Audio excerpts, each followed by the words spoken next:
Okay, so get this right.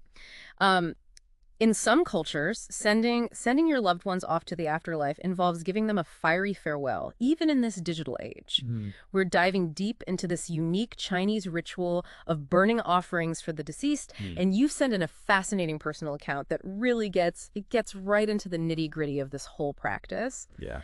I It's got me thinking about how we can reconcile these cultural traditions with all our modern day concerns like the environmental impact and all that. Right. It's almost like trying to merge two totally different worlds, you know what I mean? You've got this age-old ritual of burning paper replicas of like money and cars, even iPhones, Mm. all to ensure that the deceased have what they need in the afterlife. Yeah, what's so captivating about this ritual is that it's deeply rooted in the belief that the afterlife kind of mirrors our earthly existence. It's not just about money either. People burn replicas of houses, servants, you name it. They're essentially equipping their loved ones for a really comfortable and a prosperous journey in the next world.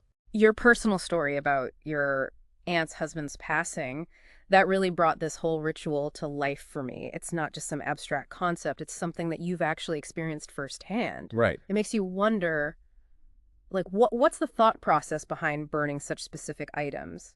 Is it about practicality in the afterlife, or is it more about just symbolic gestures of care and love?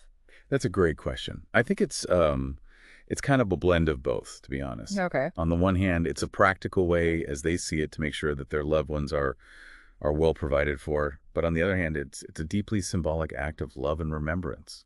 The act of, carefully selecting and burning these items is a really tangible way for them to express their care and concern even after death. It's interesting how this whole belief in providing for the deceased in the afterlife isn't unique to Chinese culture at all. Are there any parallels that you can draw to other cultures and their death rituals? Absolutely. Many cultures around the world have these traditions that focus on equipping the deceased for their journey to the afterlife. Yeah. The Egyptians, for example, they bury their dead with elaborate tombs that were filled with food, clothing, and all sorts of other necessities.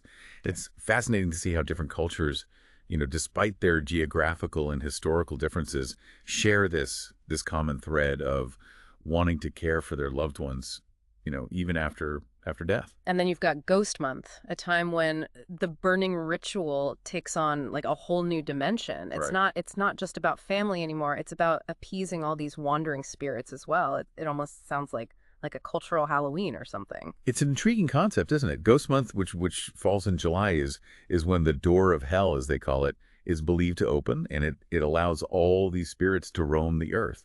So the burning ritual during this time actually expands to include offerings for these wandering spirits, just to make sure they are appeased and don't cause any mischief. But here's where things get kind of complicated, right? You've got this ancient ritual that's steeped in tradition, but then you have the modern world with all its growing concerns about environmental impact and everything. Your account really highlighted that tension that exists between these two realities. It's a dilemma that many people face today. Reconciling these deeply ingrained traditions with evolving values, especially when it comes to things like environmental responsibility. You described your childhood memories of the ritual as almost magical, but as an adult, you've become increasingly aware of the environmental consequences of burning, especially on such a large scale. It's almost like you're caught between two worlds. The world of tradition and then the world of environmental consciousness. You're not alone in feeling this tension though. Many are grappling with how to adapt these ancient practices in a way that honors their heritage but without harming the planet, you know? Exactly. The author's account really brings this whole struggle to life. It's not just about these abstract ideas, it's about the personal impact, Yeah. the emotional weight of trying to navigate this complex issue. It raises a really important question. How do we evolve our traditions so they are more sustainable but without losing their essence? It sounds like temples, being central to this whole ritual are starting to address this very question. Yes.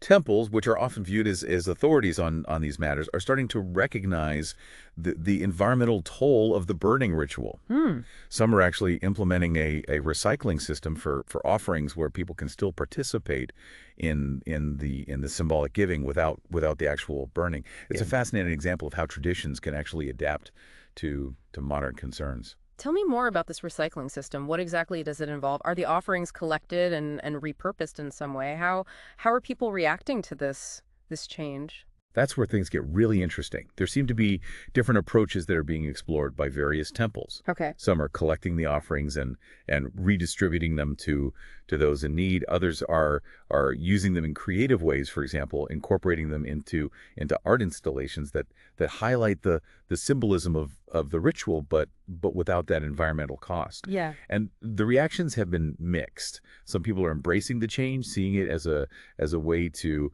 honor their traditions while also being mindful of the planet. Others are a bit more hesitant, feeling that the essence of the ritual is lost without the burning. So even with these changes happening at the official level, there's still a strong pull towards the traditional practice, especially on an individual level. It seems that changing those deeply ingrained personal beliefs and practices, it takes more than just policy changes, you know? Absolutely. It's about understanding the emotional and psychological significance behind these rituals. For many people, the act of burning is an integral part of the grieving process. Yeah. It's a very tangible way for them to release their grief and send their loved ones off. Simply telling them to stop burning without addressing those underlying emotional needs is unlikely to be very effective. It's almost like there's a fear that by changing the ritual, you're somehow diminishing the love and respect that you have for the deceased. That's a valid point. It's not about dismissing or devaluing the traditional practice, but rather about finding ways to adapt it to fit the changing world. How can we retain the essence of the ritual, the emotional core of it, while minimizing its environmental impact? That's the challenge that we're facing. It's like trying to find a bridge between the past and the present. It makes you wonder, what would a more environmentally friendly version of this whole ritual even look like? What are some ways that people are trying to honor both their heritage and the environment? That's where your story takes a hopeful turn. It's not just about lamenting the problem, it's about actively seeking out solutions, you know? Right. You're not just going with the flow, you're actually trying to make a difference. It's quite inspiring. The authors plan to learn from temples and launch these public awareness campaigns. It's a very proactive approach, and they specifically mentioned wanting to educate the older generation, which is often more resistant to change. It's like trying to change the course of a river. It requires a lot of patience and understanding. It's about more than just telling people to stop burning, right? It's about having a dialogue, listening to their concerns and finding alternative ways to express those same sentiments. How do you think they can bridge that generational gap and get older generations on board with these changes? That's a key point. It's about respecting the emotional weight of tradition. The author mentioned wanting to use things like social media to reach younger generations who are often more environmentally conscious. It's a smart strategy. If you can engage those younger people, they can influence their families and their communities. It's like planting a seed that can grow into a whole forest. You mentioned that temples hold a unique position of authority and trust within the community. Do you think their stance on this issue could sway people's opinions and actions? Absolutely. Temples are more than just places of worship. They're community centers, sources of guidance and wisdom. Their actions often set the tone for how rituals are practiced. If temples are seen as embracing these more sustainable approaches, it could have a ripple effect throughout the whole community. It's like a lighthouse guiding ships to safety. So it's not just about individual change, it's about creating a cultural shift. Exactly. It's about fostering this collective understanding that we can honor our traditions while also being responsible stewards of the environment. It's not an either proposition. It's about finding a way to do both. This deep dive is really making me think about my own rituals and traditions. Are there any potential environmental or social impacts that I haven't even considered? Are there ways that I can make them more sustainable without losing their essence? That's a powerful reflection. It's about taking a step back and examining our own actions and beliefs. Sometimes even small changes can have a really big impact. It's like choosing to ride a bike instead of driving a car. One small action can contribute to a larger movement towards sustainability. It's inspiring to see someone like you taking that responsibility to heart, not just accepting the status quo, but actively seeking out solutions and advocating for change. It's a reminder that that we all have a role to play in shaping the future, whether it's through individual actions or collective efforts. We can contribute to creating a world where tradition and sustainability can coexist. Your personal account really brings this whole issue to life. It's not just an abstract concept. It's someone grappling with a real dilemma, trying to find a way forward that honors both their heritage and their values. It's a story that resonates because it reflects a tension that many of us feel in today's world. How to navigate a rapidly changing landscape while holding on to the things that give us meaning and connection. It's like walking a tightrope between the past and the future, trying to find that perfect balance. This deep dive has been really eye-opening. It's given me a whole new perspective on cultural practices and the challenges of reconciling tradition with environmental responsibility. It's a conversation that's only going to become more relevant as we face increasing environmental pressures. Yeah. We need to find ways to adapt our traditions and rituals so that they can continue to thrive without harming the planet. Your story makes me think about the rituals and traditions that we all hold dear. What rituals or traditions do we hold on to even when they clash with our evolving values, and how can we find ways to adapt and honor both? Something to ponder, isn't it? Yes, it does. It really makes you think. Holding on to what's familiar and meaningful while also acknowledging the need for change, especially when it comes to protecting the planet.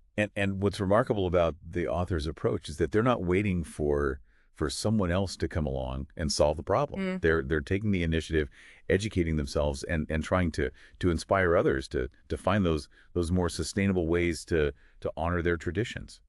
It's a reminder that we can all be agents of change, Yeah. even those seemingly small ways. Their story is a powerful reminder that tradition and progress, they don't have to be mutually exclusive. It's not about abandoning our heritage, but finding ways to adapt and evolve so that these traditions can continue to thrive in a way that's both meaningful and responsible. Exactly. It's about kind of weaving together the threads of the past and the present to create a tapestry that reflects both our heritage and our commitment to a sustainable future. Well, this deep dive has certainly given me a lot to think about. I'm left wondering about all those other rituals and traditions out there, the ones we kind of take for granted, the ones that might have some hidden environmental or social costs. It's a call to action for all of us to examine our own practices and see where we can make a difference. Absolutely. It's about asking ourselves, what can we do individually and collectively to ensure that our traditions continue to enrich our lives without compromising the health of our planet. What a fascinating and thought-provoking journey this has been. This deep dive has shed light on a unique cultural practice, the challenges it faces in a changing world, and the inspiring efforts of individuals like you to find a path forward, one that honors both tradition and sustainability. It's been a pleasure exploring this topic with you. The author's story is a testament to the power of personal reflection, the courage to challenge the status quo, and the potential for positive change that exists within each of us. I think that's a great place to leave it. Thanks for joining us on this deep dive. We hope you've come away with some new insights and perhaps even a renewed sense of responsibility for the rituals and traditions that we all hold dear.